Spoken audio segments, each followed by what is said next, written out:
Garden of Eden, guys. Garden of Eden. Solid, no? Ay, ito. Tas ayun si ano, ba't Adan? Ba't Adan? Teka lang, i-zoom muna natin. Ano ba? Alam mo na. Mahal mo na. Ba't Adan? Ba't Adan? Kaya naman ng Starbucks.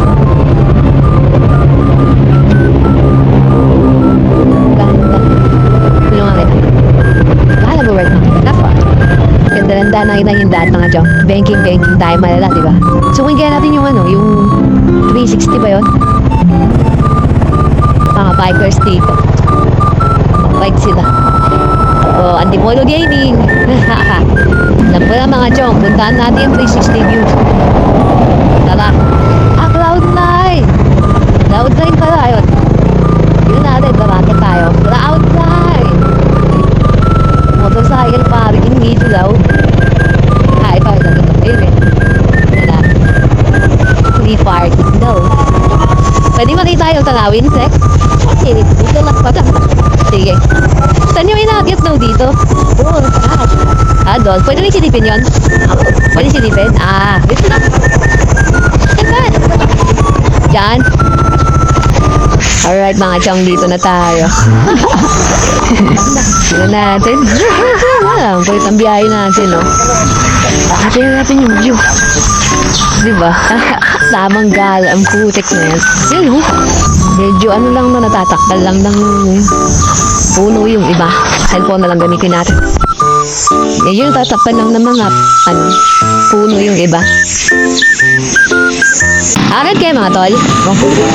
Dito pa rin dahil. Sarap ka natin. Makikisilig din ako. Wala namang ganong booking ngayon, putek. Rin yun yung tatawirin. Gano'n kaya bayan? Ang kulit ng biyahe. Tara, pa-share ko na lang tayo dito mga chong. Dito to sa Antipolo, Cloud9. Wala tayo. Yun. Ito na yun mga chong. Ito yung dadahanan mo. Hanging Bridge. Yan. Dali tayo. Nakarating tayo dito ng biglaan ng putik. One time, akitin natin to. Napasok kayo dahil sabi ka, viewing deck is now closed. Sana payagan tayo. Sir, okay lang po silipin? Silipin yung view? Okay lang ba? Sige, thank you.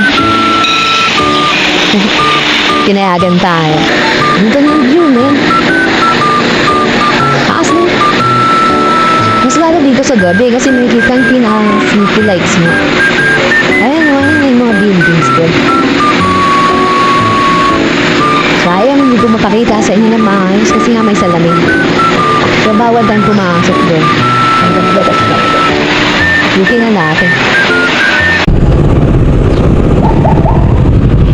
Nangyari. Natangga.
After ko nga pala magpapawi sa UP, ayan, bumili ako ng gulay.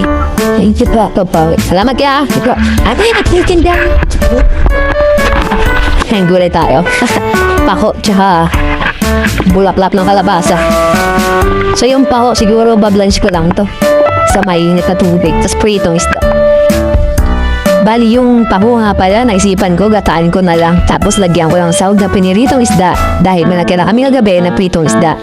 At yan, naggisa lang ako dyan ng bawang. Tapos syempre, sinunod ko na yung sibuyas. Huwag ka mabulo, nabuhay sa over tayo. Si Tantan, kulit humahalik. So yan, gisay lang natin yan. Tapos nilagyan ko lang din siya ng konting kamatis para may konti siyang tabis asin. Igisa-gisay lang natin. And then, lagyan na natin yung pako. Isang tali lang siya. Marami na rin. Good for 3% na rin siya. So, ayan, dahan-dahan lang natin siya lutuin. Pangit din kasi pag nalata. Naglagay nga pala ako dyan ng oyster sauce. Sinamahan ko na rin ng konting patis, paminta, tsaka yung tinatawag na season salt. Then, tos lang konti para mahalo. At coco mama. Siyempre, para makrema. At ayan, ready na siya. Okay na daw. So ano bang kailangan gawin? Sandok na at kumain na tayo ng pananghalian. Let's G!